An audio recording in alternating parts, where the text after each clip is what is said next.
ಆತ್ಮೀಯರೇ, ವಾರ್ತೆ ವಿಶೇಷ ಕಾರ್ಯಕ್ರಮಕ್ಕೆ ಸ್ವಾಗತ. ನಾನು ವೀರೇಂದ್ರ ಉಪ್ಪಂದ.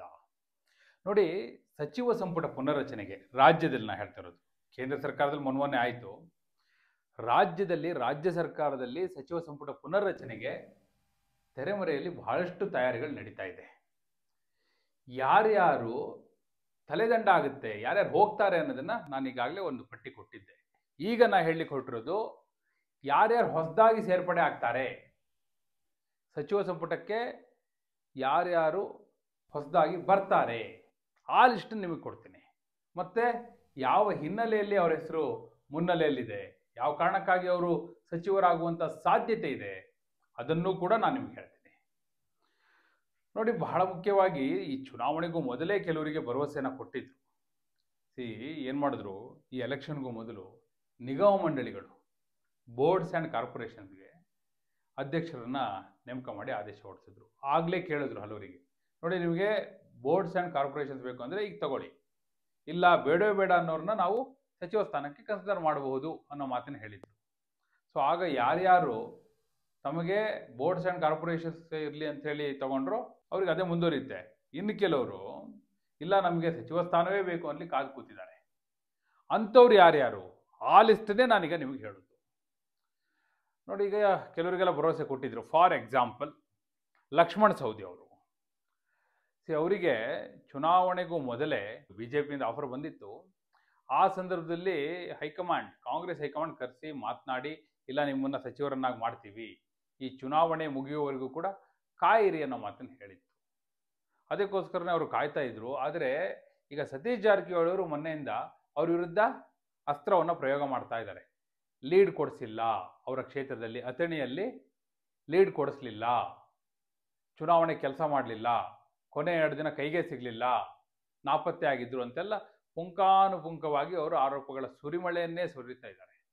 ಹೀಗಿರುವಾಗ ಲಕ್ಷ್ಮಣ ಸವದಿ ಅವರಿಗೆ ಏನಾದರೂ ಮಿಸ್ ಆಗಿಬಿಡುತ್ತಾ?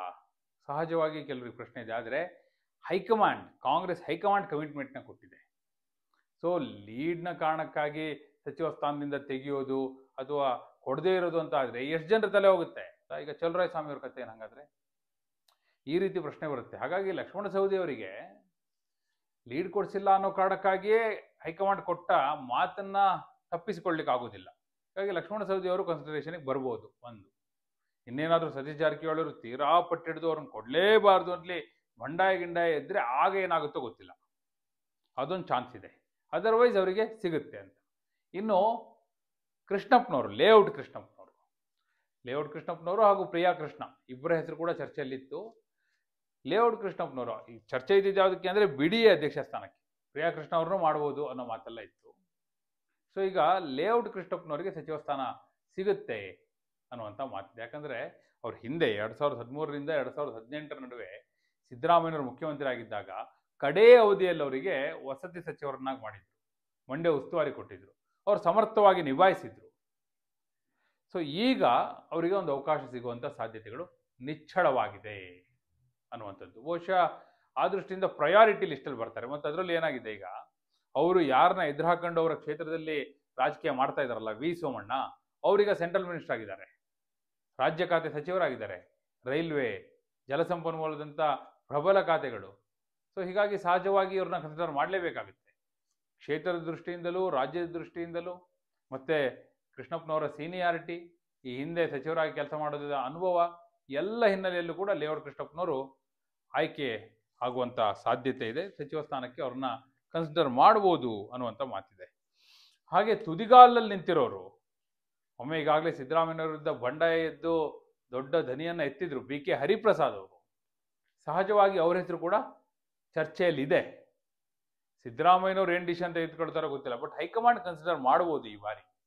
ಯಾಕಂದರೆ ಅವ್ರು ಬಹಳ ಫ್ರಸ್ಟ್ರೇಟ್ ಆಗಿಬಿಟ್ಟಿದ್ದಾರೆ. ಅದೇ ಕಾರಣಕ್ಕಾಗಿ ಬಂಡಾಯ ಎದ್ದು ಸಮಾವೇಶ ಎಲ್ಲ ಮಾಡಿದ್ದವರು. ಈಗ ಅವ್ರನ್ನ ಹೇಗೋ ಸಮಾಧಾನ ಮಾಡಿದ್ರು, ಚುನಾವಣೆ ಆಗೋವರೆಗೂ ಸುಮ್ಮನಿರಿ ಅಂತೇಳಿ. ಈಗ ಚುನಾವಣೆ ಮುಗಿದಿದೆ. ಸೊ ಸಿದ್ದರಾಮಯ್ಯನವ್ರನ್ನ ಕನ್ವಿನ್ಸ್ ಮಾಡಿ Congress high command B K Hariprasad ಅವ್ರನ್ನ ಸಂಪುಟದೊಳಗೆ ತರುವಂಥ ಸಾಧ್ಯತೆಗಳು ನಿಚ್ಚಳವಾಗಿದೆ ಅನ್ನುವಂಥದ್ದು. ಮತ್ತು ಅವರ ಸೀನಿಯಾರಿಟಿ, ಪಕ್ಷಕ್ಕಾಗಿ ನೀಡಿರುವಂಥ ಕೊಡುಗೆ, ಗಾಂಧಿ ಕುಟುಂಬಕ್ಕೆ ಇರುವಂಥ ನಿಷ್ಠೆ, ಇವೆಲ್ಲವೂ ಕೂಡ ಈ ಸಂದರ್ಭದಲ್ಲಿ ಸಹಜವಾಗಿ ಪರಿಗಣನೆಗೆ ಬರುತ್ತೆ. ಹಾಗೆ ಕೆಲವರೆಲ್ಲ ತುದಿಗಾಲಲ್ಲಿ ನಿಂತಿರೋರು ಇದ್ದಾರೆ. ಈಗ ಬಸವರಾಜ ರಾಯರೆಡ್ಡಿ ಅವರು ಕೂಡ ಪ್ರಬಲ ಆಕಾಂಕ್ಷಿ.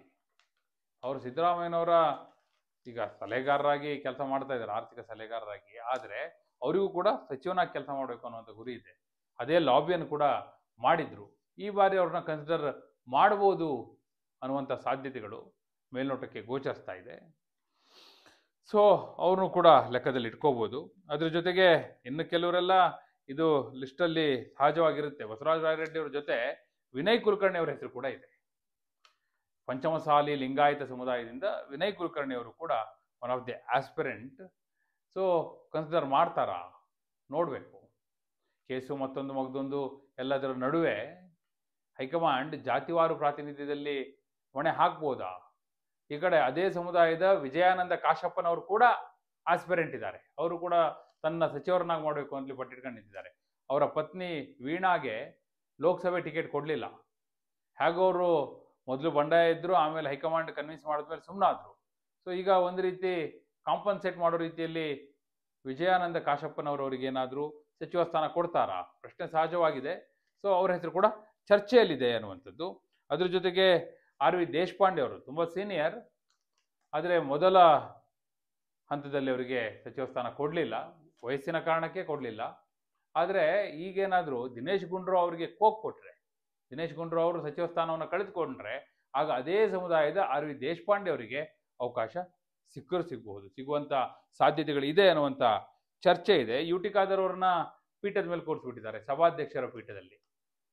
ಬಟ್ ಮಂಗಳೂರು ಭಾಗದಲ್ಲಿ ಈ ಬಾರಿಯಲ್ಲಿ ಲೋಕಸಭೆಯನ್ನು ಕೂಡ ಗೆಲ್ಲಿಕ್ಕಾಗಿಲ್ಲ. ಸೊ ಅಲ್ಲಿ ಲೀಡರ್ಶಿಪ್ನ ಬಲಪಡಿಸಬೇಕು ಅನ್ನುವ ಕಾರಣಕ್ಕಾಗಿ ಯು ಟಿ ಖಾದರ್ ಅವರಿಗೆ ಅವಕಾಶವನ್ನು ಕೊಡ್ಬೋದು. ಸಿದ್ದರಾಮಯ್ಯನವರಂತೂ ವಿರೋಧ ಮಾಡೋದಿಲ್ಲ. ಹೈಕಮಾಂಡ್ಗೂ ಕೂಡ ಅವರು ನೀಲಿಗಣ್ಣಿನ ಹುಡುಗ ಯು ಟಿ ಖಾದರ್. ಹೀಗಾಗಿ ಅವ್ರಿಗೆ ಅವಕಾಶ ಸಿಗುವಂಥ ಸಾಧ್ಯತೆಗಳಿದೆ. ಮತ್ತು ಅವರು ಹಿಂದೆ ಸಚಿವರಾಗಿ ತಾನು ಸಮರ್ಥ ಅನ್ನೋದನ್ನು ಸಾಬೀತು ಮಾಡಿದ್ದಾರೆ. ಆರೋಗ್ಯ ಸಚಿವರಾಗಿ ಅದನ್ನು ಪ್ರೂವ್ ಮಾಡಿದ್ರು, ಆಹಾರ ಸಚಿವರಾಗಿ ಪ್ರೂವ್ ಮಾಡಿದ್ರು. ಈಗ ಸಭಾಧ್ಯಕ್ಷರಾಗಿಯೂ ಕೂಡ ಅವರು ಅಷ್ಟೇ ಸಮರ್ಥವಾಗಿ ದಕ್ಷವಾಗಿ ಕಾರ್ಯನಿರ್ವಹಣೆ ಮಾಡ್ತಿದ್ದಾರೆ.